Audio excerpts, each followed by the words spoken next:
지혜가 필요하다, 이런 제목으로 함께 은혜를 받고자 합니다.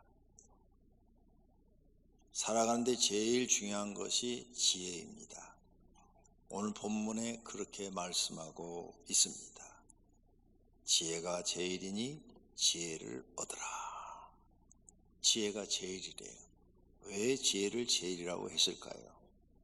그것도 참된 지혜가 제일입니다. 세상 지혜와 하나님이 말씀하신 지혜는 또 차원이 다릅니다. 하나님이 말씀하신 지혜는 참된 지혜입니다.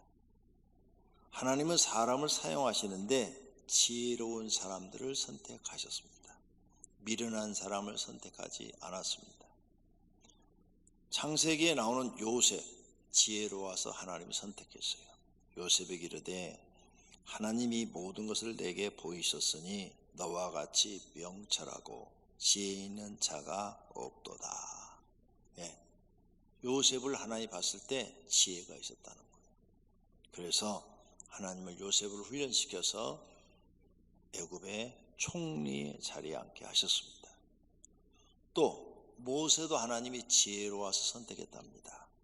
모세가 애굽 사람의 모든 지혜를 배워 그의 말과 하는 일들이 등하더라. 모세는 40년 동안 궁중 생활을 했죠. 그리고 40년은 광야 생활. 그랬는데, 그리고 또 40년은 하나님 앞에 부름받아 종으로 쓰임받고, 근데 이미 애굽에 있을 때 지혜를 배워서 다른 사람보다 모세가 지혜롭더라 그랬어요. 그래서 하나님은 이런 지혜로운 모세를 선택했었어요. 다윗도 지혜로워서 사용했습니다. 다윗이 그의 모든 일을 지혜롭게 행하니라. 그러니까 하나님이 다윗을 봤을 때 지혜가 있는 거야. 그래서 하나님이 다윗을 그 시대의 인물로 사용하신 것입니다. 솔로몬은 너무나 잘 알지요. 솔로몬은 여러 왕자, 다윗 밑에는 왕자가 70여 명 있었다. 성경에 그렇게 기록되어 있는데 그 중에서 제일 지혜로웠대요. 그런데도 자기는 지혜가 부족하다고 느껴서 하나님 앞에 또 지혜를 구한 거예요. 아니, 그 중에서 제일 지혜로웠는데 그걸로 만족하지 않고 하나님, 나는 지혜가 부족합니다 하고 일천번제를 드려서 또 지혜를 얻어냅니다. 그래서 세상에서 제일 지혜로운 자가 되어버렸죠. 그러니까 70명 중에서 지혜로운 사람이 하나님께 지혜 은사를 딱 받고 나니까 이제는 세상에서 제일 지혜로운 사람이 되어버린 거예요. 70명 중에 지혜로운 사람이 될 거냐, 성도님은 100만 명 중에 지혜로운 사람이 될 거냐, 그건 성도님한테 달려 있어요. 그래서 솔로몬은 정말 지혜로운 사람이라 하나님이 그를 쓰셨어요. 그 다음 다니엘도 지혜가 있어 쓰셨어요. 내가 내게 대하여 들은즉 내 안에는 신들의 영이 있으므로 내가 명철과 총명과 비상한 지혜가 있도다. 느부갓네살이 다니엘을 보니까 포로로 잡혀온 노예란 말이에요. 그런데 포로로 잡혀온 노예가 지혜가 있는 거예요. 그래서 느부갓네살이 다니엘을 사용합니다. 지혜는요, 공부를 많이 했다고 지혜가 생기는 건 아니에요. 그러나 공부를 하면 지혜는 약간 얻을 수는 있어요. 공부를 많이 했어도 지혜가 없는 사람도 있기 때문이죠. 그래서 이렇게 지혜로운 사람을 사용을 하죠. 성도님들도 지혜가 필요합니다. 지혜가 있어야 하나님께 쓰임받습니다. 지혜의 가치와 중요함을 깨닫고 지혜를 구하시기를 바랍니다. 이번 72차 특별 새벽 기도가 제목이 뭐예요? 지혜의 은사를 받자예요. 지혜의 은사를 받자. 지혜를 받자 그 말이에요. 지혜가 없으면 하나님을 공경하지 않습니다. 왜 저 사람이 교회를 다녀도 하나님을 공경하지 않을까? 지혜가 없어서.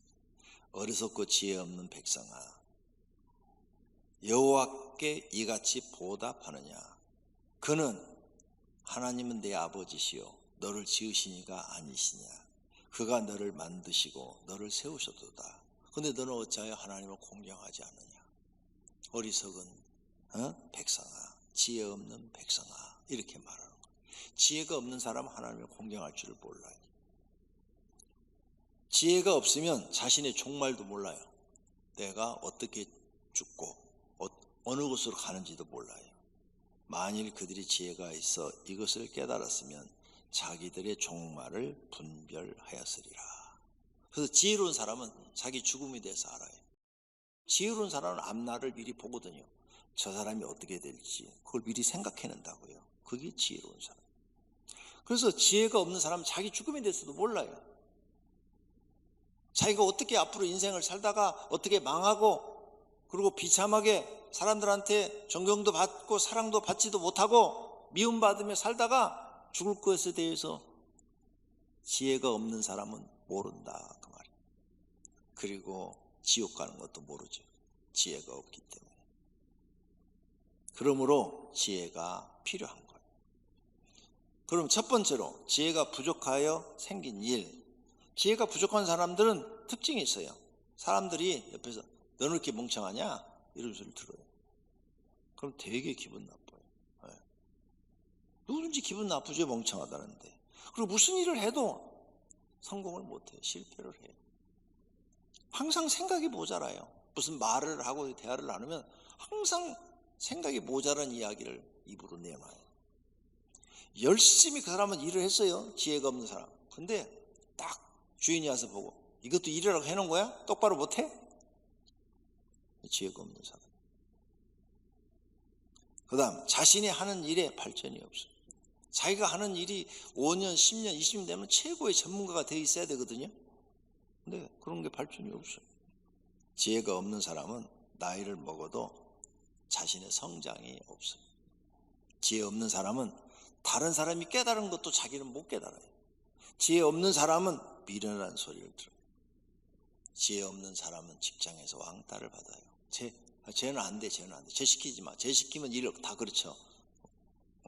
쟤 시키지 마. 쟤는 빨리 우리 회사에서 잘라야 돼. 쟤 일 시키면 회사 다 망해. 왕따 당해요. 지혜가 없는 사람은 가정 불화가 많아요. 지혜가 없어서 가정 불화가 많은 거예요. 지혜가 있는 사람은 지혜가 없는 사람은 성질을 자주 내요. 지혜가 없어서. 왜? 지혜가 있으면 성질 안 내고 해결하는 방법을 찾아요. 근데 지혜가 없으니까 성질 안 내고 해결하는 방법을 찾지를 못하고 성질대로 하는 거예요. 지혜가 없는 사람은 악을 행해요. 그 악을 행한 벌이 얼마나 크고 무섭다는 걸 생각지 않아요. 그냥 당장 눈앞에 있는 것만 생각하는 거죠. 지혜 없는 사람은 하나님을 무시해요. 하나님이 어디냐? 하나님을 믿으려면 내 주먹을 믿어라. 하나님 없어. 이런 말을 막 해야 돼요. 지혜가 없어서 그래요. 지혜 없는 사람은 교회 생활에도 문제를 일으켜요. 성도들 간에 다툼을 일으키고 성도들 간에 문제를 일으켜요. 지혜가 없는 거죠. 또 지혜가 없는 사람은 반복된 실수를 해요. 한 번 하면 정신 차려도 그 다음부터 그 실수를 하지 않아야 되는데 반복 같은 실수를 하는 사람은 지혜가 없어요. 또 지혜가 없는 사람은 실수를 많이 해요. 자주 합니다. 지혜가 없는 사람은 노력도 안 해요. 지혜가 없는 사람은 게을러요. 지혜가 없는 사람은 요령을 피워요. 요령 안 하면서 하는 척하고 모르면서 아는 척하고 하면서 어떻게든지 그 눈앞에서만 피하려고 그래요. 그런데 이 지혜가 없는 사람이 스스로 자기는 지혜롭다고 생각해요. 참 안타깝죠. 정말 지혜가 있는 사람은요 스스로 지혜롭다고 생각을 안 해요. 어떻게 생각하는 줄 알아요? 책을 보세요. 책에 나와요. 정말 지혜로운 사람은 소크라테스가 그 시대의 유명한 철학자죠. 세계적인 역사에 나올 만큼의 위대한 인물이죠. 근데 그는 이렇게 말을 했어요. 나는 아무것도 모른다. 지혜 있는 사람은요 자기가 지혜롭다 생각을 해요. 난 부족한 게 많아요. 이렇게 말을 해요. 그리고 더 지혜를 배우려고 노력을 해요. 더 많이 배워야 돼요. 더 많이 지혜를 얻어야 돼요. 이렇게 말을 해요. 그 다음 지혜가 없는 사람은 남이 자기를 흉보고 있는 걸 몰라요. 남이 내가 이렇게 행동을 하면 남이 나를 흉을 보거든요. 근데 그렇게 행동해놓고 흉보는 줄을 모르고 살아요. 그런 지혜가 없죠. 그런 걸 안다면 그런 짓을 안 하겠죠. 지혜가 없는 사람은 교회를 다녀도 신앙을 깨달지를 못해요. 어떤 것이 하나님이 원하는 신앙인지 그걸 못 깨달아요. 또 지혜 없는 사람은 하나님이 원하는 신앙생활을 못해요. 성경을 배워도 깨달지 못하고 설교를 들어도 깨달지 못하고 신앙생활을 잘 못합니다. 그래서 결국은 멸망의 길로 가는데 자기가 멸망의 길로 가는지를 몰라요. 바리새인들이 멸망의 길로 갔잖아요. 지혜가 없어서 멸망의 길로 가는 거예요. 또 지혜가 없는 사람은 인생을 깨달지 못해요. 인생이 도대체 뭔지를 몰라. 인생이 무엇인지, 왜 사는지, 어떻게 사는 것이 행복인지 이게 몰라요. 그냥 지혜 없는 사람은 돈만 있으면 된다 생각해요. 돈만 있으면, 난 돈만 있으면 돼. 지혜가 없어서 그래. 결국 실패한 인생, 불행한 인생을 삽니다. 에베소 5장 15절 그런즉 너희가 어떻게 행할지를 자세히 주의하여 지혜 없는 자 같이 하지 말고, 지혜 없는 자 같이 하지 말아요. 지혜 있는 자 같이 하여, 지혜 있는 자 같이 하래요. 그러니까 하나님 믿는 사람들은 네가 행동할 모든 것을 자세히 살펴보고 지혜 없는 자처럼 말도 하지 말고 지혜 없는 자처럼 행동도 하지 마라. 그 말이에요. 그래서 지혜 없는 자가 되지 말라는 거예요. 그런데 지혜 없는 사람은 이것도 깨달지를 못해요. 그렇다면 두 번째로 지혜를 얻는 방법, 어떻게 해야 나도 지혜로운 사람이 될까? 이게 중요한 거예요. 이게 지혜를 얻는 방법을 알아야 나도 지혜로운 사람이 되는 거죠. 지혜를 얻으려면 지혜를 배워야 해요. 어떻게 지혜를 배울 수가 있나? 책을 통해서 배울 수 있어요. 책을 많이 보세요. 책을 많이 보세요. 근데 책도 무엇을 선택하느냐? 만화책 선택하면 안 돼요. 연애소설 선택해도 안 돼요. 그런 건 여러분에게 지혜를 주질 않아요. 그런 건 전부가 다 소설이에요. 그냥 소설. 말도 안 되는 얘기라고 해요. 현실성이 없는 얘기. 여러분이 하고 있는 분야의 책을 20권, 내가 20권만 읽으라고 그랬어요. 옛날에. 그럼 전문가가 된다고 그랬어요. 20권이 아니라 100권, 1000권을 읽으세요. 그런 대학 교수보다도 더 지혜로운 사람입니다. 그 분야에는 여러분만큼 똑똑한 사람이 없어요. 책에서 지혜를 얻는 거예요. 근데 책을 안 봐. 책을 한 2000권만 읽으세요. 그러면 세상에 어디 가서 누가 무슨 얘기를 해도 다 알아듣고 거기에 대해서 내가 답변해 줄 수 있는 지혜가 있을 거예요. 책에서 얻는 거예요. 지혜. 그 다음 공부. 계속 공부를 하세요. 계속 공부하셔야 돼요. 책 보는 게 공부잖아요. 학원을 다니든 간에 뭐 학교를 다니든 간에 계속 공부를 하세요. 책을 사서 읽든 간에 책도 공부니까. 그래서 책과 공부를 통해서 지혜를 얻어요. 책은 우리에게 간접적인 경험, 내가 경험해보지 않았는데 그 책을 통해서 그 사람이 경험한 걸 내가 얻을 수가 있어요. 지혜를 거기서 얻을 수가 있다고요. 아, 이 사람은 이렇게 해서 성공을 했구나. 그래서 성공한 사람들이 책을 많이 보세요. 전문서적 보라고 그랬어요. 성공한 사람 책을 보라고 그랬어요. 성공한 사람들의 책을 많이 보시면 거기서 지혜를 얻어요. 아, 이 사람은 생각이 나고 다르네. 생각이 다른 게 지혜로운 거예요. 그 사람이. 그 다른 것을 배워야 돼요. 우리나라 재벌들 흉보지 말고 재벌들이 쓴 책을 봐요.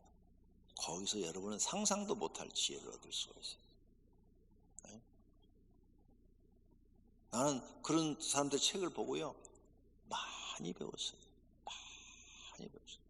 성공한 사람들 책을 보니까 3시간 이상 잠을 자면은 성공할 수 없다. 그게 내게 탁 꽂혀서 하나님 3시간만 자면 피곤이 풀리게 해주세요. 이렇게 기도했더니 내 몸이 그렇게 만들어져 버리고. 네? 거기서 지혜를 얻을 수가 있어요. 그러니까 성공한 사람 책을 읽어라. 그러면 여러분도 지혜를 얻고 성공할 수 있다. 달라요. 성공한 사람은 우리하고 달라요. 생각이 틀려요. 그걸 배워야죠. 간접적으로. 그걸 배워서 내 것을 만들어야죠. 지금 현재 내 지식 갖고 못 쫓아가요. 어림도 없어요. 책을 통해서 배우지 않으면 어림도 없어요. 꼭 성공한 사람의 책을 읽어라. 할렐루야. 책을 많이 읽어야 지혜를 더 많이 얻는 거예요. 그러니까 많이 읽으세요. 그러면 정말로 여러분이 지혜를 얻는 거예요. 사도행전 7장 22절 모세가 애굽 사람의 모든 지혜를 배워. 그러니까 모세는 지혜를 뭘로 얻었어요? 배워서 얻었다. 배워서. 왕궁에서 왕자들이나 공주들이 받는 그 수업을 받은 거야. 그러니까 다른 사람보다 더 많은 공부를 한 거죠. 더 많은 공부를 하니까 다른 사람보다 모든 일이 지혜로워. 지혜는 첫째 배울 수 있다. 책과 공부를 통해서. 두 번째, 꾸지람을 듣고 고칠 줄 알아야 지혜를 얻는다. 한번 꾸지람을 받았어요. 그것도 못해? 똑바로 좀 해. 그때 화낼 게 아니라 내가 저 소리는 2번 다시 듣지 않아야지. 다시는 저 책망을 듣지 않아야지. 이렇게 결심해야 돼. 이 책망을 받을 줄 모르고 책망을 하면 막 성질내고 막 간 다음에 막 그냥 뭐 개새끼 소새끼 막 이런 사람이 있어요. 이런 사람들은 지혜를 얻지 못해. 미련해. 평생 그렇게 살다가 죽는 거예요. 누구한테 인정도 못 받고. 성경에 써놨어요. 채찍과 꾸지람이 지혜를 주거늘 임의로 행하게 버려둔 자식은 어미를 욕되게 하느니라. 채찍과 꾸지람을 들을 줄 알아야 지혜를 얻는 거예요. 사람은 누구나 실수해요. 처음부터 잘하는 사람은 아무도 없어요. 네? 그런데 그 꾸지람을 듣고 노력을 하는 거예요. 나 다시는 저 소리 안 들어야지 하고 막 노력을 하니까 발전을 하는 거예요. 발전을 하니까 그 사람이 거기에 대해서 지혜로워지는 거예요. 너는 공고를 들으며 훈계를 받으라. 그래야면 내가 필경은 지혜롭게 되리라. 권고 들을 줄 알고 훈계 들을 줄 알아야 돼. 못 들어. 그냥 야단 한번 맞으면 막 그런 사람 발전 없어요. 야단 한번 맞고 내가 이거 실수한 거야. 내가 다음에 칭찬을 받아야지. 너 잘했다. 너 이렇게 잘하냐? 너 실력 있어. 이런 소리를 들어야지. 안 그래? 그게 공고를 듣고 훈계를 받을 줄 알아야 그 지혜가 나오는 거예요. 이거 받을 줄 모르고 성질내는 사람은 절대 지혜를 배울 수가 없어요. 그 다음 세 번째로 지혜를 얻는 방법은 연단을 받으면서 지혜를 배워야 돼요. 우리 인생에게 하나님은 연단이라는 과정을 줘요. 그래서 그 연단을 통해서 사람들이요 지혜를 배우는 거예요. 가난과 고생을 통해서 여러분 지혜 배워야 돼요. 근데 거기서 삶의 지혜를 못 배우면 헛고생하신 거예요. 가난과 고생 속에 삶의 지혜를 배울 수가 있어요. 돈은 어떻게 벌고, 돈은 어떻게 써야 되고, 또 번 돈을 어떻게 전략해야 되고, 돈을 어떻게 투자해야 되고, 슬픔과 기쁨을 통해서 인생을 배워야 돼요. 지혜를 얻어야 돼요. 실패와 성공을 통해서도 또 지혜를 얻어야 돼요. 이렇게 하니까 실패했구나. 이렇게 해야 성공하는구나. 배워야 돼. 좌절과 낙심을 통해서도 지혜를 배우고 고통과 평안, 많은 일과 무거움과 중압감, 피곤함과 지친 삶, 노동과 보수, 배고픔과 배부름, 결혼과 실패, 많은 사고와 번뇌, 무식함과 지식, 무시와 천대 속에도 지혜를 배울 수가 있어요. 무책임과 책임, 불신앙과 믿음, 계명 어김과 지킴, 불충성과 충성, 헌신과 헌금의 갈등, 미련함과 똑똑함, 하나님의 도우심과 기도, 이런 모든 인생의 사건들을 통해서 그것들을 통해서 우리는 인생을 배우고 지혜를 배워야 하는 거예요. 그래서 여러분 그 속에 집어넣는데 그 속에서 내가 여기서 지혜를 어떻게 배워야지? 하나님 내게 지혜를 주소서. 이것을 해결할 수 있는 내게 지혜를 주소서. 이것을 벗어날 수 있는 지혜를 주소서. 이렇게 기도해야 되는데 지혜를 달라고 기도 안 하고 그냥 나는 부모 잘못 만나서 이렇게 가난한 집에 태어나서 인생 팔자가 더러워. 나는 결혼 잘못해서 남편 잘못 만나서 인생이 더러워. 해결 안 돼요. 많이 고민하세요. 많이 욕하세요. 욕해갖고는 절대 해결 안 됩니다. 거기서 뭘 얻어야 돼요? 지혜를 얻어야 해결이 되는 거예요. 그래서 지혜가 제일이라는 거예요. 근데 몰라 사람들이. 성경에 써놨는데 많은 사람이 연단을 받아 스스로 정결하게 하며 희게 할 것이나 악한 사람은 악을 행하리니 악한 자는 아무것도 깨달지 못하되 오직 지혜 있는 자는 깨달으리라. 연단을 받을 때 지혜 있는 자는 뭐요? 깨달고 악한 사람은 못 깨달는데 내가 못 깨달아 나는 이런 인생의 수많은 고난에서 너는 악한 자다 그 말이에요.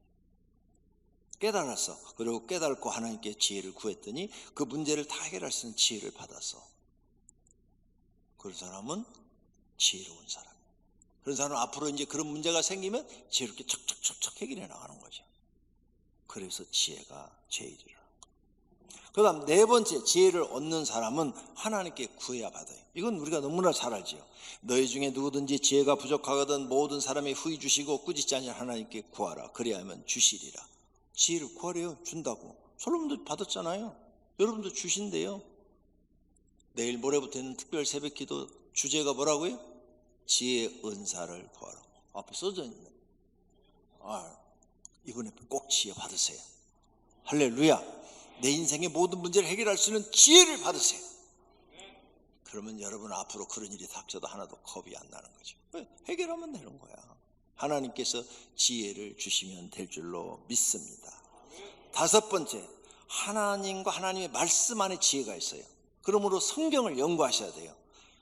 지혜와 권능이 하나님께 있고 그 안에 성경책 안에 지혜와 지식의 모든 보화가 감춰져 있고 지혜 있는 자는 말씀을 들으며 그랬죠. 말씀 안에는 이런 모든 지혜가 다 들어있어요. 제가 그래서 여러분 성경 구절 찾아 지금 보여주고 있잖아요. 성경 구절이 이런 내용들이 다 있는데 여러분 못 봤잖아요. 그것도 지혜가 없어서 안 보이는 거예요. 그 다음 또 지혜를 얻는 방법, 스승의 가르침도 지혜를 배우게 해요. 지혜자들의 말씀들은 찌르는 채찍 같고, 그러니까 스승이 우리에게 뭘 가르쳐 줄 때 그 말씀이 찌르는 살을 막 이렇게 확 뜯어내는 채찍처럼 가슴에 와서 베낀다는 거예요. 아프게 한다는 거예요. 마음을 막 아프게 한다는 거예요. 오늘 설교를 들으면서 마음이 아프신 분들이 있을 거예요. 오늘 목사님 다 내 얘기하네. 다 내 얘기하시네. 맞아. 목사님 말씀이 맞아. 내가 미련해서 그래. 그래. 내가 이제 이번에 정말 지혜를 구해서 지혜를 얻어야지. 이런 사람은 스승의 가르침을 잘 받고 지혜를 얻는 사람이에요. 그래서 스승의 가르침도 지혜를 배우게 해요. 지혜자의 말씀들은 찌르는 채찍 같고 회중의 스승의 말씀들은 잘 박힌 목 같으니 다 한 목자 하나님이 주신 바니라. 할렐루야. 결론으로 세상은 지혜로운 사람이 다스려야 행복합니다. 지혜로운 다윗이 통치할 때 이스라엘 최고 행복했어요. 지혜로운 요셉이 통치할 때 애굽이 행복했어요. 맞죠? 모세가 통치할 때 이스라엘이 행복했어요. 지혜로운 사람. 다니엘이 바벨론 제국의 방배에 통치할 때 바벨론이 행복했어요. 지혜로운 사람이 다스려야 돼요. 가정도 지혜로운 사람이 다스려야 행복해요. 교회도 지혜로운 사람이 다스려야 행복하고 회사도 지혜로운 사람이 다스려야 행복해요. 그러므로 리더가 되려면 지혜를 구해야 합니다.